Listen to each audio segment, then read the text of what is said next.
So today is what? October the 1st, 6:41 p.m. I'm over here doing the Uber. But anyway, day is going well. It looks like it might rain. Cold day. We had all that issue with Hurricane Helen. Helen was no joke. It really did a number on in North Carolina, up in the mountains. Yeah, but today's topic is I'm going to talk about Israel and the pity I feel for that country. I mean, I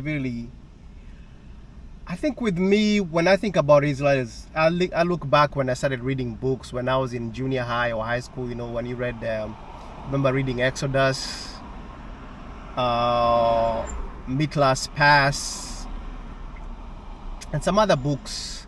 I also read the Hajj.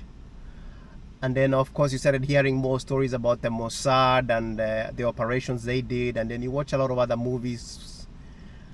And there was a deep admiration of Israel. I mean, this is a country of scrappy people who, you know, tamed the desert and the kibbutz. And also the kibbutz is always an interesting concept.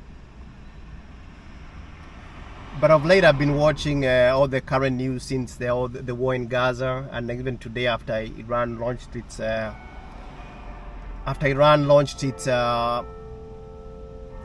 missile attacks against Israel, which I think was a mistake. But I guess they had to do what they had to do, because everybody was saying how weak they look, and you know, Nasrallah was killed, Hezbollah has been pounded, and Iran has been able to has done nothing to defend its ally. But when I talk about pity, I mean, I look at Israel right now and I'm wondering to myself, what's the end game? I mean, are you going to bomb everybody to submission?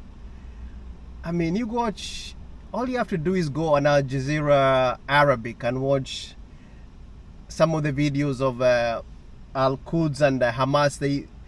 Al Jazeera Arabic will have videos where, you know, the propaganda videos of Hamas and all those where they're targeting Israeli personnel and vehicles in Gaza. And you look at these guys, my goodness me, man, Israel, you're fighting guys with t-shirts, guys wearing t-shirts and Adidas pants. All they have is a rocket launcher. They launch the rocket launcher and they quickly duck behind all the rubble. So now you guys created a Stalingrad for them, meaning that you bomb these places to rubble. So now they can hide anywhere.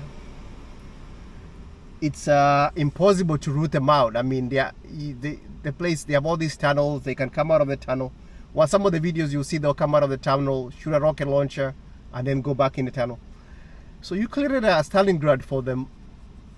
Not that Hamas is going to defeat Israel like Stalingrad, but how are you going to defeat these people, man? You're fighting people who have nothing to lose. You'd have to nuclear bomb that place to defeat these people. So that's what I'm wondering. Come on, what happened to Israel has become a country with no imagination at all. No, it has no. It's just, I mean, my goodness me, has absolutely no imagination. It just seems to be the only thing they believe in is a 2,000 pound bomb. I mean, that's it. If there is a cockroach problem, 2,000 pound bomb. Anything is a 2,000 pound bomb. Locusts, 2,000 pound bomb. I don't get it. I mean, how did every issue have to be? How come every issue has to be solved by a 2,000 pound bomb? I mean, come on. I know you're getting them for free, but come on, those things. But then you look at it, the amount of you kill one person, one leader with a 2,000 pound. How much does that bomb cost? That bomb costs probably $1 million. Is that person worth $1 million? But if you're getting them for free, I guess it's not a big deal. But to me, it doesn't make any sense. It's a war with no end. Come on, okay, destroy these people. That's within your right. You guys are defending yourself. But this mentality that you guys have taken up, that every day is the end. You cannot run a country where every day is the end. That's a country. I mean, how are you gonna run a country like that, where every crisis is the end? Oh, they come October 7th. Oh my goodness, it's the end. They're gonna kill us all. Come on, man. These are guys in t-shirts. They're not gonna kill you guys. You guys have they're probably what, the 4th or 5th strongest military in the world. You're fighting guys in t-shirts. You see, you can go watch those videos on Al Jazeera Arabic. These are guys running around in t-shirts, wearing sneakers. You know, what did they during October 7th? What did they do? They had one of those little planes where that flies, those little planes that you sit on and then you fly on top of the fence. That's all they had. And then they're gonna all of a sudden it's the end of you guys. Come on, man. Come on. I mean, my goodness me, a fast world country fighting a militia, but behaves like it's fighting another fast world country. You think Israel is fighting Russia or China? You're fighting guys with t-shirts, man. You're fighting. I mean, Hezbollah is probably the only enemy which you can even take seriously. You know, you're fighting guys with t-shirts. That's all you have. So this business of it's end. Oh, we're coming to. They're gonna come on. Hamas is gonna do what? It's gonna kill you. It's gonna finish Israel. Or Hamas says that stupid stuff like Hamas says, oh, they want to destroy Israel. So what? Let them say that. They can say that all day. So what's that gonna? What? They're gonna destroy it by words? So that's the thing. I mean, I just see a total lack of imagination. A country that's just become obsessed with weapon. Everything is a 2,000-pound bomb. And it's not gonna. I mean, it's not gonna end well. You can't win. You're just gonna be fighting for the rest. I think people have to think of. You guys have latched onto Mr. Netanyahu. Bibi, my name is Bibi, not Kiss Yahoo. If somebody says something bad about me, I drop the sword of Jericho on his head. Khomeini, I drop the sword of Jericho on his head. Gaza, I drop the sword of Jericho on his head.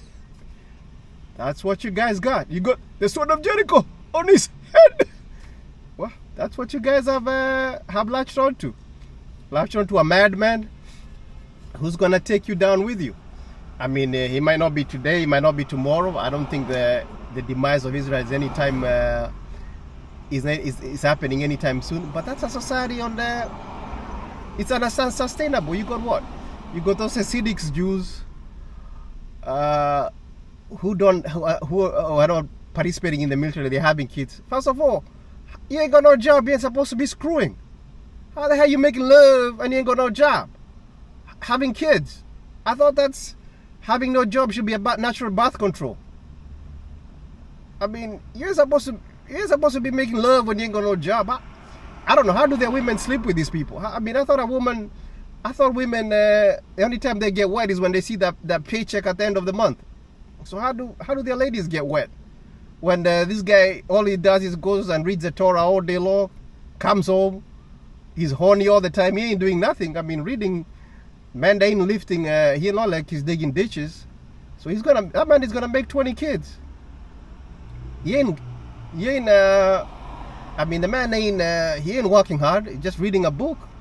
And how long is this book that you gotta read this book for a whole lifetime? I mean, how many, is this like the Britannica back they had I remember in the 90s they had those Britannica. I mean, that thing might take you 5 years. Even if you're a slow reader, 10 years. What book takes a lifetime to read? So these people on welfare, they're not serving in the military, and they're having kids. Anyway, I don't know.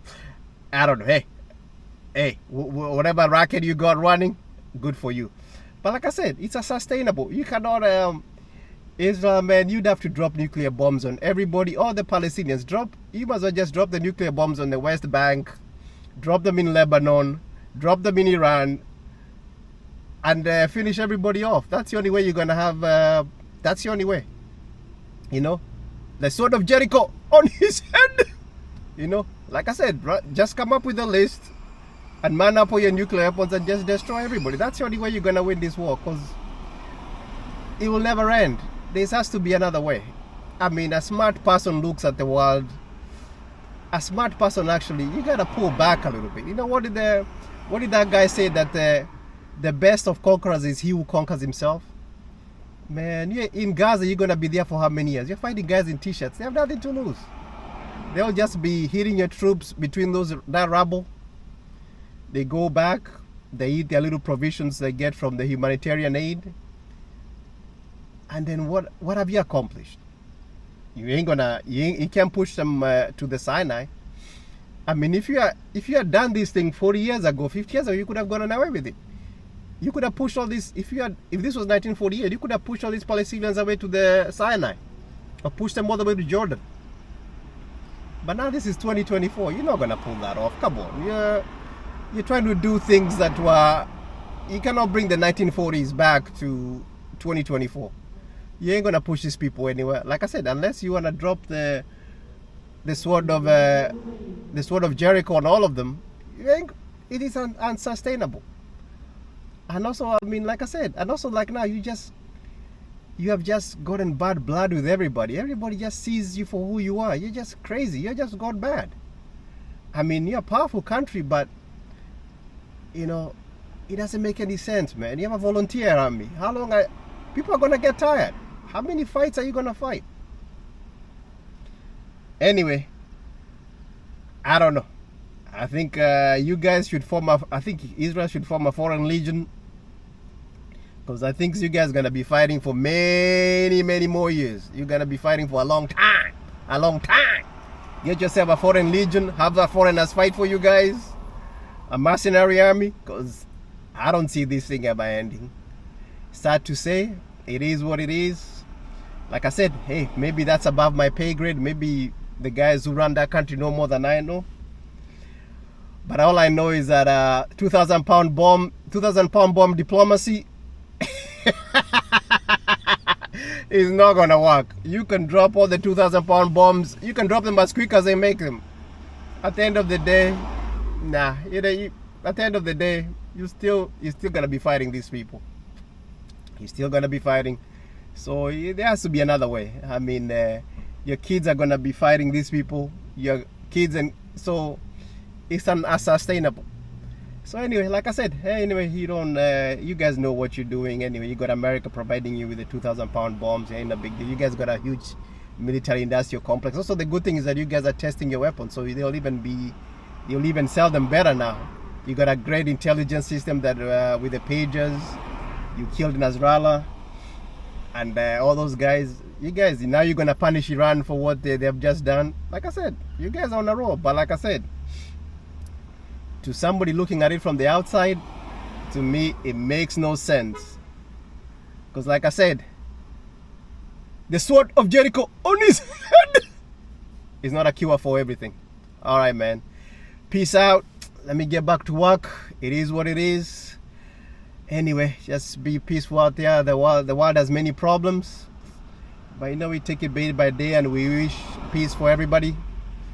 This killing doesn't make any sense. It's not worth it. Like I said. Anyway, take care.